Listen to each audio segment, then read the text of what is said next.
Today I wanted to discuss with you how we deal with tomato blight. We have had tomato blight out here in our soil garden for 4 years now.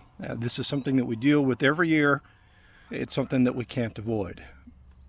But it doesn't have to be a death sentence for your tomatoes. It is something that you can deal with and still have a good crop. A few ways to control the tomato blight in your garden. Don't sprinkle. Put the water in at your root zone. If you're growing vertically in close proximity like we are, prune your plants.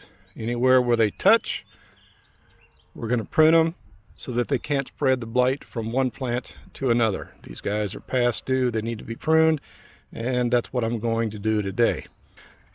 You can spread blight by touch or by the tools that you use. When you are cutting an infected plant with your pruners, have a solution of bleach water handy. But between each cut, I will dip my pruners into the bleach water and disinfect them. That way when I move from one plant to another, I'm not spreading that blight. If you cut, for example,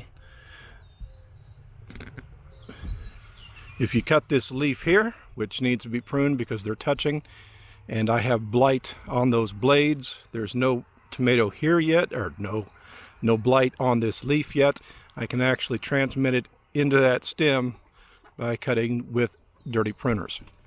So I will make my cut and then dip into the bleach water and make another cut. Oh, I didn't mean to do that. I have one hand occupied. Now, what I do is I have one hand that will always be my dirty hand. Anytime that I handle a leaf that has blight on it, I'm only going to touch it with this hand. Anything that I remove from these plants is going into a bucket. I'm not going to drop it on the ground to pick up later. You can transmit the blight from an affected leaf back onto the soil. I'm left-handed. I prune with my left hand. I take the dirty portion of that leaf that I'm removing with my dirty hand, dispose of it into the bucket. This will either get burned or it will go into a trash bin to be hauled away. Do not add blight affected tomatoes to your compost. I use a copper fungicide. It is not going to stop the blight. You're not going to get rid of it. At least I have never been able to. But I'm going to slow down the spread of that blight with that fungicide. Something else that you can help to do to mitigate the blight on your tomatoes is have a healthy plant. A healthy plant, just like you, when it is healthy, it is better able to resist disease. If I am wildly unhealthy, I don't take care of myself, I don't get enough sleep, I would be more susceptible to disease. Our plants are the same way. Now these tomatoes were started a lot earlier. These are in our greenhouse, but when you give them all the nutrients they need, they are healthy and they can grow. That tomato there is over 7 feet tall. Give them all the nutrients they need, they're going to be more resistant to disease, to include the early blight. You're not going to keep them from getting it. You want to mitigate how much damage that blight will do to the plant and to your crop. We provide all the nutrients that these plants need to be healthy as part of the Mittleider gardening method on a weekly basis through our weekly feed. If you would like to see what our weekly feed is, I have a mixing video here that shows you how to do it pretty cheaply. I'll add an iCard here. All right, to review, you're not going to stop blight. All we're really going to do is try and mitigate the damage that it's going to do to your plants and to your crop. You can have blight all year long and still get an absolutely fantastic tomato crop. Here's how. Stop sprinkling your garden. Start watering directly at the root zone and reduce the amount of blight that you spread by sprinkling.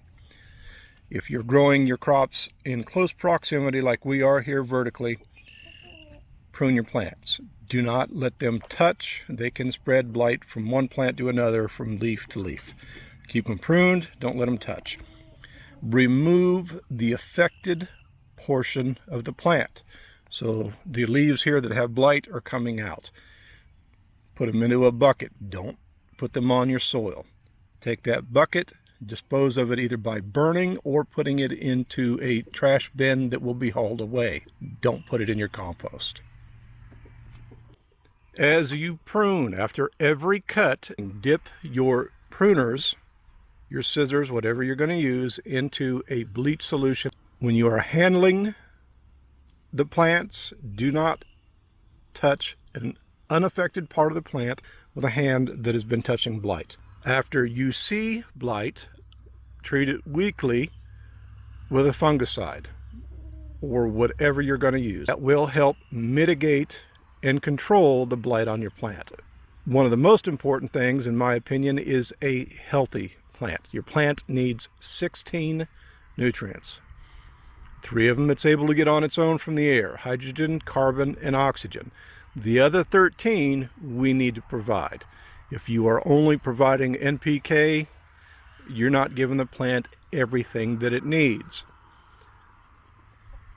Give that plant everything that it needs, it will be healthier and it will be better able to fight off blight.